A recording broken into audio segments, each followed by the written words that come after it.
안녕하세요. 오늘도 사연살롱을 찾아주셔서 감사합니다. 저는 올해 50살이 된 여성이에요. 얼마 전 불현듯 7년 전 돌아가신 시아버님 생각이 나더라고요. 그래서 부족한 글솜씨지만 이렇게 사연을 적어보게 되었어요. 저희 아버님은 병을 얻기 전까지 가족들에게 무척이나 무서운 존재였어요. 며느리인 저는 그나마 괜찮았지만 남편과 시어머니는 아버님의 폭력에 많이 힘들어했죠. 술과 담배를 좋아하셨던 아버님은 험한 공사판에서 막노동을 하셨어요. 새벽 일찍 집을 나가서 저녁엔 술에 취해 돌아오시곤 했습니다. 술을 드신 아버님은 가족들에겐 공포의 대상이었죠. 시어머니는 물론 남편과 시누이들에게 폭언과 폭행을 일삼으셨고 가족들은 아버님을 피해 도망을 치곤 했대요. 그때의 상처 탓인지 남편은 연애할 때 입버릇처럼 얘기했었어요. 자긴 아버지 같은 사람은 절대 되지 않을 거라고요. 그래서일까요? 남편과 결혼을 결심하고 처음 시댁에 인사를 가던 날, 전 아버님을 뵙기까지 정말 많이 긴장했었어요. 겁을 먹은 거죠. 나중에 알고 보니 그날 긴장을 한 건 저뿐만이 아니라 시어머니와 시누들도 마찬가지였더군요. 어머님께선 아버님이 언제 파르르 화를 낼까 조마조마해 식은땀이 다 나셨대요. 남편은 1남 2녀 중 막내라서 어리고 힘이 없던 탓에 자신이 엄마와 누나들을 지켜주지 못했던 게 늘 괴로웠다고 하더군요. 그 말을 들으니 왠지 남편이 안쓰럽게 느껴지더라고요. 그래서인지 남편은 시어머니와 누나들에겐 끔찍하게 잘하면서도 아버지 일이라면 늘 시큰둥했어요. 전 남편의 마음을 알기에 그럴 때마다 남편을 대신해 일을 처리하곤 했죠. 저도 처음엔 시아버지가 불편하고 두렵긴 마찬가지였어요. 다행히 아버님이 제가 불편해하는 걸 아시고 도리어 제 눈치를 보셔서 따로 뵙는 일은 점차 줄었어요. 시댁의 가족 분위기가 이렇다 보니 1년에 2번 있는 명절은 정말 가시밭 같았어요. 시집간 시누이들이 명절이 돼도 친정을 찾지 않았거든요. 뿔이 난 시아버님은 어머님께 폭언과 폭력을 행사하시며 분위기를 살벌하게 만드셨어요. 그럴 때면 남편이 득달같이 달려들어서 어머님 편을 들었고 결국 싸움은 커졌죠. 그럴 때마다 저는 어린 딸을 데리고 집으로 피신을 오곤 했어요. 사정이 이렇다 보니 전 일이 곧해서 명절 증후군을 겪는 게 아니라 시아버님 때문에 명절 증후군을 겪게 되었죠. 한 번은 6살인 딸이 할아버지가 무서워서 할머니 집에 안 가겠다고 하더라고요. 이렇게 손녀딸까지 할아버지를 무서워하다 보니 남편조차 본가에 가는 걸 꺼리게 되었어요.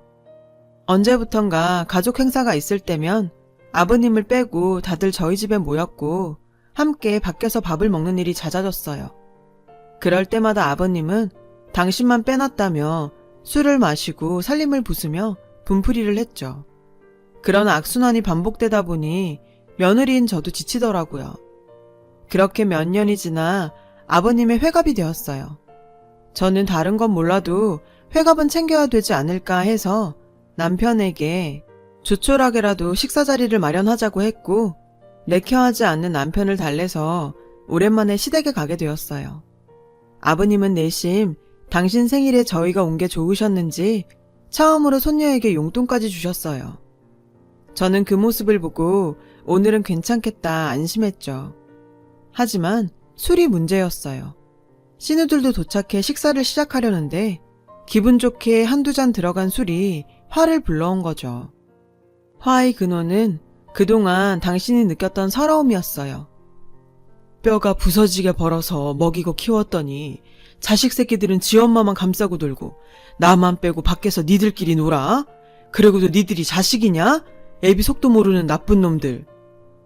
한참을 마음에 쌓아놓은 것들을 꺼내놓으며 소리를 지르시는데 저는 속으로 망했다고 생각했어요. 그리고 급기야 큰 신우가 제게 한 소리를 하더군요.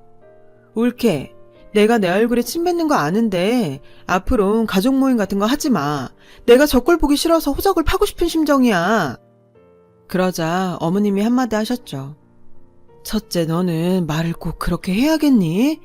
에휴 그래, 며느리 네가 기껏 신경 써서 준비했는데 이렇게 되니 나도 면목이 없구나. 그냥 앞으로는 마음만 받으마. 내가 이럴 줄 알고 애들 아빠랑 애들은 두고 왔잖아. 설마 했는데 사람 고쳐 쓰는 거 아니라고. 저 인간은 죽을 때까지 저거 못 고쳐. 작은 시누이까지 이렇게 나오니 솔직히 억울하더라고요. 속상하긴 저도 마찬가지인데 시누이들과 시어머니는 저를 탓하셨으니까요. 믿었던 남편마저 괜히 나서서 일을 만들었다고 절 원망했고요. 전 속으로 내가 다시는 이놈의 집구석 일에 참견하나 봐라. 이를 갈았어요. 그 사건 이후 시댁 식구들은 제각각 살기 바빴어요. 매년 시어머니 생신 때 모여서 밥 먹고 근황을 묻는 정도였죠. 그 외엔 모이는 일이 없었어요. 가끔 시아버지의 못된 버릇으로 시어머니가 저희 집에 피신 오시는 정도였죠. 그럴 때마다 저는 성난 남편을 말리기 바빴고요. 그러던 어느 날 남편이 어머님께 건강검진을 받게 해드리고 싶다고 하더군요. 그래서 저는 어머님을 모시고 종합병원에 가게 되었어요. 태어나 처음으로 하는 종합검진에 어머님은 혹여 나쁜 병이라도 걸렸을까 걱정하셨죠. 전 그런 어머님을 안심시키며 고부간에 이런저런 이야기를 나누게 되었어요. 물론 대부분 시아버지 얘기였죠. 저는 어머님의 얘기를 듣다 조심스럽게 물었어요. 어머니, 아버님 때문에 이렇게 힘드신데 왜 같이 사시는지 이해가 안 가요. 저 같았음 벌써 이혼했을 것 같은데. 며느리로서 할 소린 아니었지만 당시 저는 그 부분이 가장 이해가 안 갔거든요. 자식들도 다 커서 시집장가를 간 마당에 무슨 정이 있다고 그렇게 함께 사시는지 아무리 생각해도 모르겠더라고요. 그러자 어머님께서 이러시더군요. 나라고 그런 생각 안 했겠니? 그래도 미우나 고우나 내 남편인걸. 그리고 성질은 불같아도 속은 또 안 그런 사람이다. 부부가 40년을 넘게 살면 이런 걸까요? 시어머니의 말을 듣고 저는 더 이해가 가지 않더군요. 나도 남편이랑 더 오래 살다 보면 시어머니의 마음을 알게 될까 생각했죠. 다행히 어머니의 검사 결과는 나이에 비해 모두 양호하셨어요. 의사 선생님도 혈압관리와 꾸준하게 운동을 하라는 말만 하시더라고요. 하지만 문제는 다른 데 숨어 있었죠. 며칠 뒤 어머님이 다급한 목소리로 전화를 하셨더라고요. 지금 당장 집으로 와달라고요. 제가 시댁에 도착하니 아버님이 의식을 잃고 쓰러져 계셨어요. 화장실에서 혈변을 보시고 의식을 잃으셨다더군요. 전 너무 놀라 119에 전화를 했고 곧 응급차가 도착해서 아버님을 싣고 병원으로 향했어요. 전 놀란 시어머니를 진정시키곤 남편과 시누이들에게 연락을 돌렸어요. 그러는 사이 아버님은 필요한 검사들을 받으셨고요. 그리고 드디어 검사 결과가 나왔어요. 대장암 말기였어요. 설상가상으로 오랫동안 술, 담배를 하도 하셔서 간과 폐도 성하지 않으셨죠. 저는 혹여 아버님이 잘못되시진 않을까 걱정하고 있었는데 의외로 남편과 시누이들은 담담해 보이더군요. 시누이들은 이 핑계 저 핑계를 대며 병원에 오지 않았고 남편 역시 병원에는 왔지만 아버님이 계신 병실엔 들어가지 않았어요. 어머님과 제가 교대로 병상을 지키며 아버님 간호를 맡았어요. 그런데 아버님은 그 와중에도 같은 병실을 쓰는 다른 환자에게 성질을 부리셔서 어머님과 전 많이 곤란했어요. 하는 수 없이 전 아버님을 1인실로 옮겼고 그 탓에 병원비의 부담은 커졌죠. 나중에 남편은 왜 허락도 없이 1인실로 옮겼냐며 시키지도 않은 짓을 했다고 제게 뭐라고 하더군요. 정말 억울하고 기가 찼어요. 자식들은 코빼기도 보이지 않는 상황에 저한테 병간호까지 떠넘긴 사람이 할 소린가요? 미안해하긴커녕 큰소리치는 남편을 보니 그 아버지의 그 아들이란 생각까지 들더군요. 하지만 저는 더 일을 키우고 싶지 않아 아무 말도 하지 않았어요. 그런 날이 지나고 저희 아버님은 수술을 받게 되었어요. 수술을 마친 의사 선생님은 그동안 자각 증상도 꽤 있어서 참기 힘들었을 텐데 왜 이제야 병원에 왔냐고 하셨죠. 안타깝게도 수술은 했지만 이미 전이가 시작돼 암세포를 모두 제거할 수는 없었죠. 항암 치료를 해야 하는데 예후가 그리 좋지 않을 것 같아 적극 권하지는 못하겠다 하시더군요. 그날 밤 저희 집에선 어머니를 뺀 온 가족이 모여 상의를 했어요. 말이 상이지 신우들은 결과가 좋다는 확신도 없는데 항암 치료까지 하면 돈이 너무 많이 든다고 포기하자고 하더군요. 남편은 입을 꾹 다물고 아무 말도 하지 않았어요. 그때가 하필이면 저희 집 전세 계약이 끝나 큰 마음을 먹고 집을 장만하려고 할 때였어요. 물론 넉넉한 살림이 아니었기에 은행에 20년 주택자금 대출을 받아서 갈 계획이라 돈이 없긴 저희도 마찬가지였죠. 그렇다고 살아계시는 아버님의 치료를 포기할 수는 없어서 저는 남편한테 본가를 팔면 어떻겠냐고 물었죠. 어머님은 저희가 모시고요. 집 한 돈이면 병원비는 해결할 수 있지 않겠냐고요. 뾰족한 수가 없기에 일단 저희끼리는 그렇게 결론을 내렸어요. 이후 어머님께 이 얘기를 전했고 어머님은 알겠다고 하시더군요. 다만 저희한테 부담 주긴 싫으니 당신은 작은 방 하나만 얻어 살겠다고 하셨죠. 저는 괜찮다고 말했지만 남편은 그렇게 해야 어머님이 편하시다면 그러자고 하더군요. 그리고 얼마 뒤 아버님은 항암 치료에 들어갔어요. 정정하셨던 양반이 항암 치료가 시작되니 하루가 다르게 살이 빠지고 진정제 없이는 1분 1초도 버티기 힘들어 하셨죠. 차라리 자기를 죽여달라고 하시는데 옆에서 지켜보는 저도 너무 힘들었어요. 그러니 어머님은 어떠셨겠어요? 나중엔 아버님 보는 게 너무 힘드시다고 하시더라고요. 그래서 그때부터 거의 저 혼자 병원을 드나들며 아버님 병상을 지켰어요. 그렇게 어렵게 항암 치료가 끝이 났어요. 다행히 아버님의 상태는 조금 차도를 보이는 듯 했고요. 그런데 문제는 시댁 식구들이 여전히 아버님을 만나는 걸 꺼려한다는 거였죠. 그 무렵 남편은 회사 일로 바빴고 시누이들은 각자 집안의 사정을 핑계로 병원을 찾지 않았죠. 믿었던 어머님도 어떤 이유인지 당신 남편을 먼 발치에서만 볼 뿐 다가가지 않으려 했어요. 이러니 긴 병간호에 저만 죽어나갔죠. 긴 병엔 효자 없다고 저도 저대로 힘들고 스트레스가 쌓여 남편과 시댁 식구들한테 불만이 쌓여갔어요. 한창 엄마 손이 필요한 딸에게 미안했고 디스크 수술을 받게 된 친정엄마한테도 죄송했어요. 적어도 수술 당일엔 제가 가봤어야 했지만 아버님 병실을 비울 수가 없어 그러지 못했거든요. 나이 든 친정아버지가 많이 힘드셨을 거예요. 그 일을 계기로 저도 저 나름의 속상함과 불만이 터져 나와서 퇴근이 늦어 못 온다는 남편한테 병원으로 오라고 소리쳤고 마지못해 병원으로 달려온 남편 앞에서 저는 참았던 분노를 터뜨렸어요.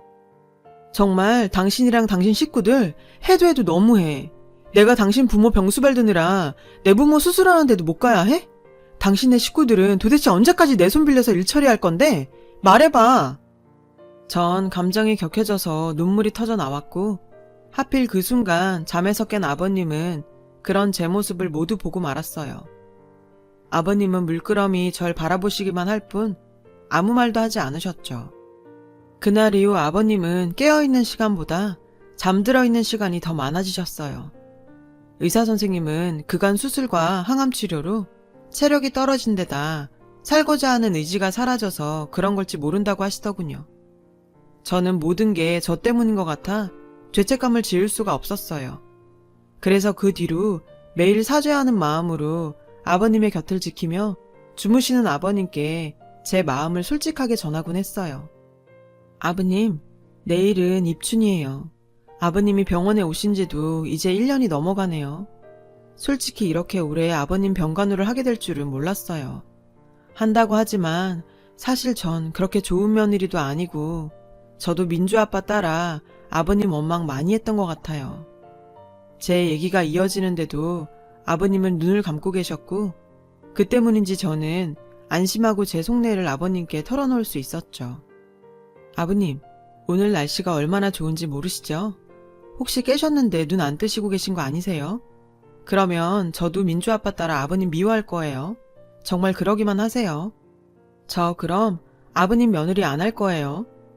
그날 제가 남편한테 소리친 거 들으시고 마음 상해 이러시는 거면 정말 죄송해요. 그래도 아버님, 제발 노여움 푸시고 눈 좀 떠주세요. 네? 그날 밤도 저는 집에 가기 전 아버님 병상을 지키며 속마음을 털어놓았어요. 그러다 무심코 고개를 올려보니 글쎄 아버님이 절 물끄러미 보고 계시지 뭐예요. 전 너무 놀라 벌떡 일어났어요. 아버님, 일어나셨어요? 도대체 며칠 만에 깨신 건지 아세요? 제가 놀라서 횡설수설하자 아버님은 저에게 가까이 오라는 듯 손짓하셨고 저는 하실 말씀이 있으신가 해서 귀를 가져갔어요. 그랬더니 뭘 하시는지 아세요? 네가 너무 시끄럽게 해서 도저히 잠을 잘 수가 없다. 글쎄 이러시더라고요. 근데 이 말을 듣고 얼마나 안심이 되던지 한편으론 쥐구멍이라도 숨고 싶었지만요. 그 후 아버님은 무슨 이유인지는 가르쳐 주시지 않고 당신이 깬 걸 가족들에겐 말하지 말라고 신신당부를 하셨어요. 그리고는 저에게 저만 알고 있으라며 이야기를 시작하셨죠. 저는 그 이야기를 듣고는 아버님이 깨신 것보다 더 큰 충격에 휩싸였어요. 지금부터 하는 얘기는 그저 내 마음의 그릇이 그 정도라 덜고 싶어하는 말이니 너만 알고 있었으면 좋겠다. 그렇게 시작된 아버님의 이야기는 대략 이랬어요. 중매로 만난 아버님과 어머님은 만난 지 3개월 만에 혼인신고를 하고 같이 사셨대요. 어려운 형편이라 지하 방 한 칸을 얻어 신혼을 시작했는데 어느 날 한 남자가 아버님을 찾아와 자기가 당신 부인의 남편이라는 황당한 소리를 하더라지 뭐예요. 그 말에 아버님은 그 사람을 집 밖으로 내쫓으셨죠. 하지만 의심스러운 마음은 지울 수 없었고 결국 어머님의 과거를 캐고 다니셨대요. 그러다 어머님이 그때 왔던 남자와 3년이나 사실혼 관계로 살았다는 걸 알게 되신 거죠. 아이도 있었는데 아이는 태어날 때부터 몸이 약해서 결국 태어난 지 50일도 안 돼 세상을 떠났대요. 남자 집에서는 어머님을 며느리로 인정하지 않았고 어머님은 그대로 맨몸으로 쫓겨나면서 저희 아버님을 만나 결혼을 하게 되신 거죠. 아버님은 모든 사실을 알고 나니까 어머님한테 배신감이 들어 더는 같이 못 살겠다고 생각하셨대요. 하지만 하필 그때 첫째 신우가 생겼고 아버님은 어머님한테 그간의 일을 다 얘기하신 거죠. 어머님은 용서를 빌며 평생 아버님 뜻에 따라 살 테니 내치지만 말아달라고 애원하셨다더군요. 그때 희순이만 아니면 난 이 시애미랑 헤어졌을 거다. 근데 또 자식 키우며 살부대 끼고 사니까 지난 일은 잊고 사라지더라. 그래 이것도 운명이구나 하고 살려고 했는데 문제는 그 다음부터 네 시애미가 날 무서워하지 뭐냐. 나만 보면 지레 놀라서 토끼눈을 하는데 그럴 때마다 이상하게 속에서 부하가 치밀어 손찌검을 하곤 했지. 애들은 그런 나를 지 엄마를 괴롭히는 파렴치한처럼 봤고 그걸 보고는 가만히 있을 수가 있겠니? 애들한테 손찌검까지 하게 됐지. 그 말씀을 하시는데 아버님 눈가가 촉촉히 젖어 있었어요. 그래서 저는 용기를 내서 제 생각을 말했죠. 지금이라도 가족들한테 아버님 마음을 얘기하세요. 저도 그랬고 모두 아버님을 오해하고 있잖아요. 그러자 아버님은 고개를 저으셨어요. 그럼 애들이 지 엄마 과거를 알게 될 거 아니냐. 그건 또 내가 집사람한테 못할 짓이고 미안하지만 너만 알고 있는 게 좋겠다. 내가 무덤까지 가지고 가려고 맹세한 일인데 이렇게 코앞에 죽음이 다가오니 억울한 생각이 들어서 주책 없이 너한테 짐만 주었구나. 미안하다 아가. 모든 얘기를 듣고 보니 조금은 아버님이 이해가 갔어요. 그렇다고 아버님 폭력을 옹호하는 건 아니에요. 심정적으로 연민을 느낀다는 거죠. 그날 이후 아버님은 마음의 짐을 조금은 내려놓으신 것 같았어요. 가족들에겐 여전히 주무시는 모습으로 지내셨고 한 달 정도 뒤에 정말로 곤히 주무시듯 세상을 떠나셨죠. 임종이 가까워진 그 순간 아버님 병실은 너무나도 고요했어요. 전 저만 알라고 하신 아버님과의 약속을 깨고 어머님께 아버님께 들은 얘기를 꺼냈어요. 미리 말씀 못 드려 죄송해요. 아버님이 하도 부탁을 하셔서 어쩔 수가 없었어요. 그런데 저대로 가시게 하면 제가 내내 마음에 걸릴 것 같아요. 어머님만큼은 아버님 마음을 알아주셨으면 좋겠어요. 제 말에 어머님은 놀란 얼굴로 끝내 바닥에 주저앉아 한참을 우셨어요. 하지만 임종이 얼마 남지 않은 시점이라 저는 어머님을 달래 병실로 들어갔어요. 어머님은 아버님의 손을 잡아주셨어요. 다른 식구들은 눈이 휘둥그레져서 저를 쳐다봤고 저는 모르는 척 고개를 떨궜죠. 남편은 아버님의 임종을 확인하곤 마치 기다렸다는 듯 빈소를 차렸고 그렇게 아버님의 장례식은 진행됐어요. 돌아가신 시각이 밤 10시가 조금 안 된 시각이었는데 빨리 장례를 시작해야 3일 중 하루를 쓸 수 있다며 남편은 분주한 모습이었죠. 시누이들도 3일장을 꼬박 치르면 너무 힘드니 차라리 잘 됐다며 아버지가 마지막엔 도움이 되었다고 좋아했어요. 그 말을 듣는데 순간 화가 치밀어 오르더라고요. 생각 같아선 한마디 하고 싶었죠. 그런데 그 순간 니들은 아버지가 세상을 뜨셨는데 이게 무슨 경우니? 비록 너희한테 몹쓸 짓 한 아버지지만 그래도 이러면 안 되는 거 아니냐? 니들은 나 죽을 때도 이럴 거니? 어머님은 입술을 파르르 떨며 남편과 시누이들을 혼내셨어요. 결혼하고 처음 보는 어머님 모습이었죠. 발인을 앞둔 마지막 밤 어머님은 아버님 영정사진을 보며 이런 말씀을 하셨어요. 속 좁은 사람이 그거 말하고 싶어서 어떻게 참았어요? 차라리 그때 당신과 헤어졌다면 당신이 자식한테 미움도 안 받고 동네 사람한테 손가락질도 안 받았을 텐데 미안해요. 저는 따뜻한 차를 한 잔 타서 어머님께 다가갔어요. 그리고 어머님 손을 잡아드렸죠. 고맙다. 네가 아니었으면 나도 내가 무슨 짓을 했는지 잊고 살 뻔했구나. 아니에요. 아버님이 비밀로 하라고 하셨는데 약속도 못 지킨걸요. 저 나중에 아버님께 혼날지도 몰라요. 그 말에 어머님은 빙그레 웃으시더니 제 손을 꼭 잡아주셨어요. 그날 네 덕에 참 오랜만에 네 시아버지 손을 잡아봤다. 그리고 생각이 났어. 네 시아버지의 손이 따뜻했다는 걸. 이럴 줄 알았으면 진작에 좀 많이 잡아볼 걸 그랬구나. 어머님은 소리 죽여 한참을 우셨어요. 그때였죠. 구석에서 술을 마시고 있던 남편이 술에 잔뜩 취해선 뭐가 불만인지 울고 계신 어머님을 보고 뭐라고 하는 게 아니겠어요? 엄마는 속도 좋아. 그렇게 당하고도 눈물이 나. 나는 아주 기분이 좋아. 우리 가족 괴롭히던 사람이 없으니까 속이 다 후련해. 근데 엄마는 왜 계속 그렇게 슬픈 사람처럼 있어? 엄마가 그러고 있으니까 내가 이상한 사람 같잖아. 말은 그렇게 했지만 남편도 속 이상해 그런다는 걸 전 알 수 있었어요. 표현이 서툰 건 아버님을 꼭 닮았죠. 그런데 그 순간 어머님이 벌떡 일어나 남편의 뺨을 치셨어요. 그 모습에 깜짝 놀란 시누이들이 달려와 어머님을 말렸어요. 엄마 미쳤어? 이게 무슨 짓이야? 엄마도 속으론 좋잖아. 맨날 들들 볶이고 물건 부수는 남편 없으니까.